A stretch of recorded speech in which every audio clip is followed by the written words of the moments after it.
Welcome in, ladies and gentlemen. Today's stream, I'm going to be talking about Terrell Owens, Antonio Brown, and how their paths are intersecting currently. We all know by now that AB is a member of the Oakland Raiders, soon to be Las Vegas Raiders. And I see a lot of Terrell Owens and Antonio Brown. I don't know if you guys do or not, but I certainly do see a lot of Terrell and Antonio, and it's a shame because he came into this league um, very humble, kind of the same. I mean, it almost like looking into a mirror. Both guys, uh, Terrell was taken in the third round, mid level. AB was taken in the sixth late round draft pick, but neither guy was like a top 10 pick in their you know in their draft, and both guys are great. Statistically, they are they're wonderful, but man, starting to see a lot of characteristics of Terrell Owens and Antonio Brown as far as blaming a bunch of people for his own choices. He decided to uh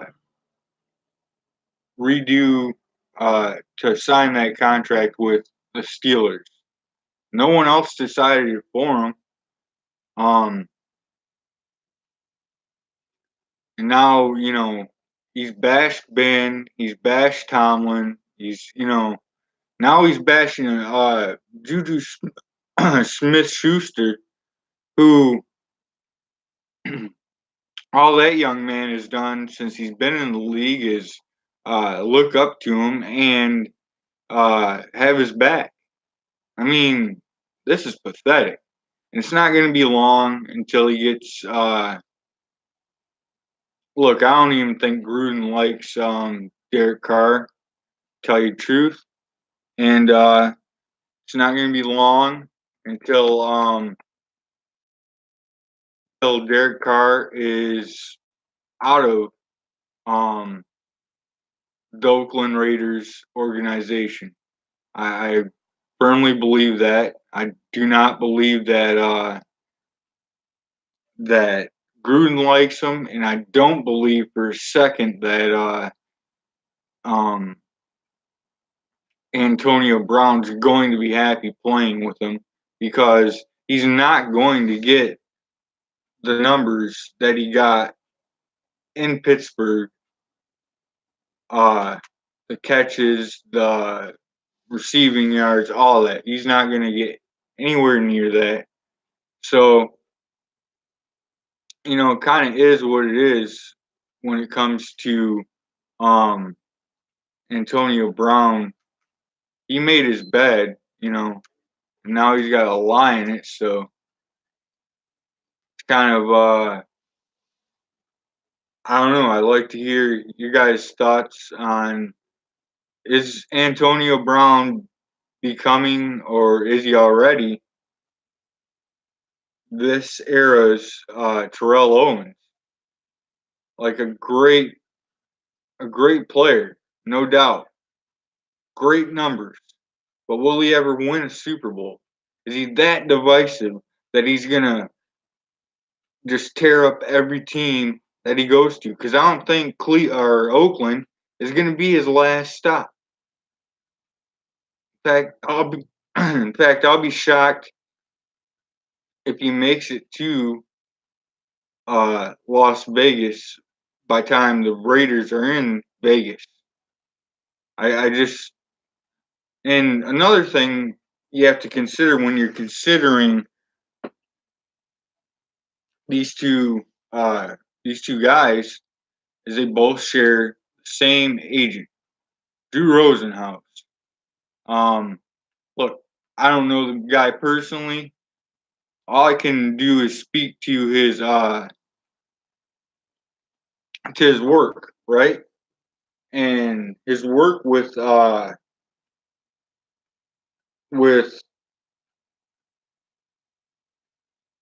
star wide receivers has been very bad.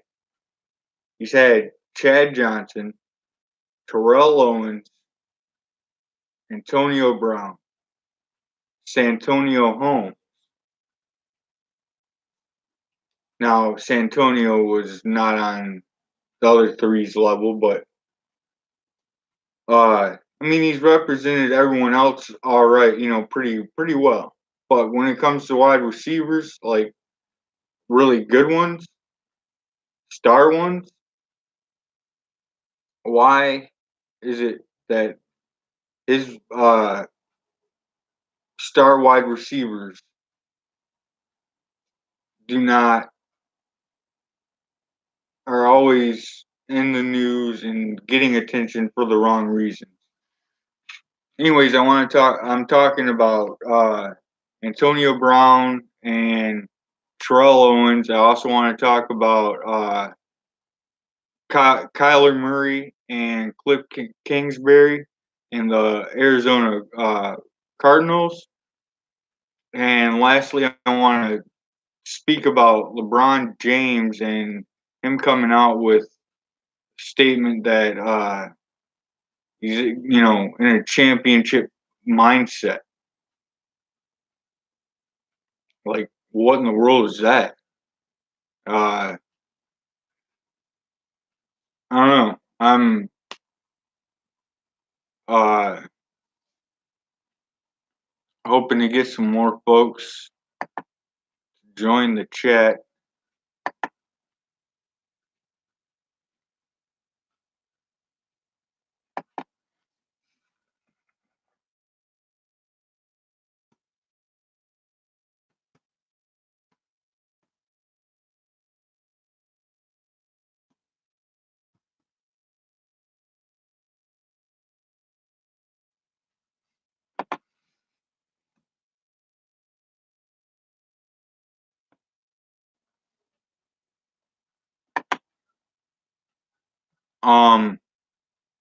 All right, so let's go to uh, Kyler Murray and Kliff Kingsbury. I don't think it's going to work out. Uh, Kliff Kingsbury wasn't even successful in college.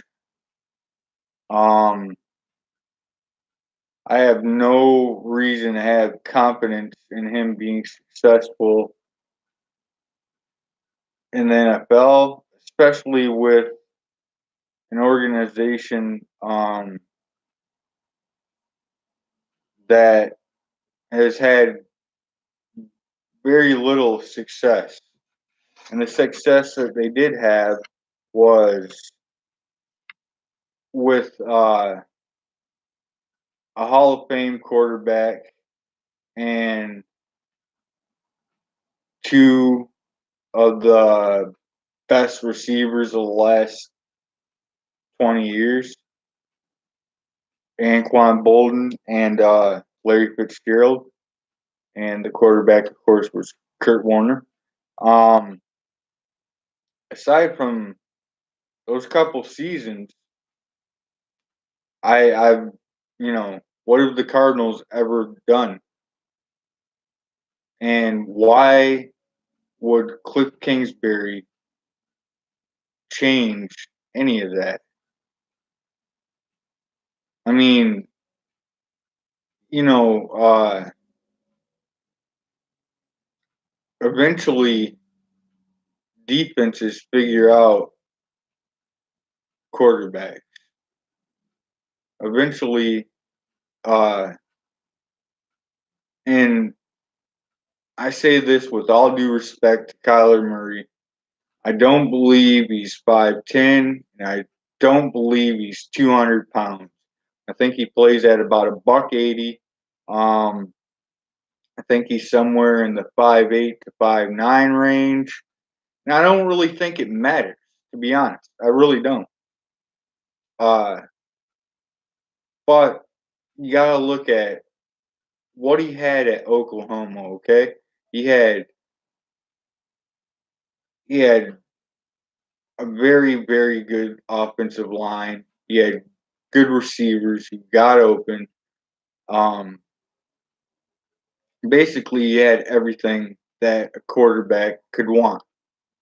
He's not going to have half that stuff in Arizona because they're a mess.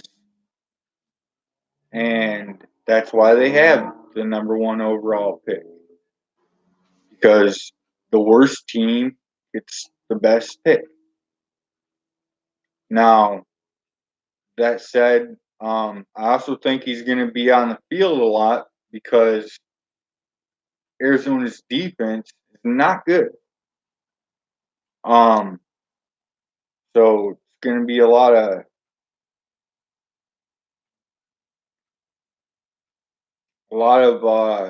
Kyler Murray, and I don't know. I thought RG3 was a small quarterback, but I thought that, and I think it's still pretty much proven that he, had it not been for the knee injuries, I think he would have been all right to play quarterback in the NFL. But he had those knee injuries, unfortunately, and um, it just did not work out in the NFL. And he was much bigger in size than Kyler Murray. So I don't know. It'll be a very interesting thing. Everyone's been talking about it for, before the combine, at the combine, and now. Um, but we're only gonna know once the games start playing, once he starts getting hit. You know, I I don't know. I don't know if the young man made the right choice. Well, if this is where his heart is. If his true love is playing football, then he made the right choice. If his true love was playing baseball, he direly made the wrong choice. Whatever makes him happiest is ultimately the best choice for him because he is going to get paid at either in either sport. Now he's going to get paid more in the NFL immediately,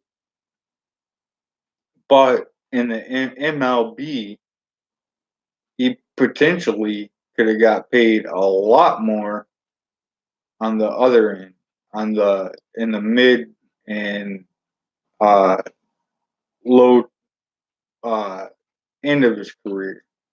So, did he make the right choice? Only time will tell.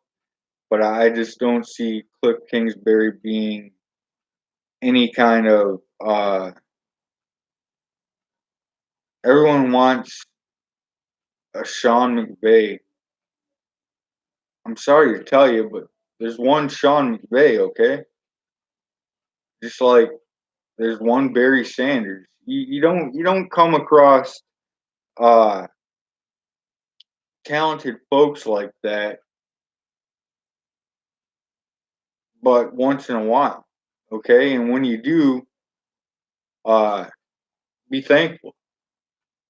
But to for these teams to purposely search out every young, offensive minded person is asinine because they are not Sean McVay. Okay? That's my own take on it. And please drop your thoughts and all that in the comments after I post this, after after it goes up. And lastly, I want to talk about LeBron James, and he comes out with this weird statement about, you know, uh, he's always he's always going to bring a championship mindset, and uh, but he's not going to guarantee any championships. And with the Lakers, just sounds to me like a guy hedging his bets, and a dude that knows that not many star players, if any, want to play with him. Because look, playing with LeBron James is not not a great thing. Okay, I mean, if you ask Kevin Love or Chris Bosh or Kyrie Irving or Dwayne Wade, candidly, um, how was it like playing with LeBron? I believe wholeheartedly they tell you, well, you know, you win, he gets all the credit. You lose, it's all on me, all on the other guys.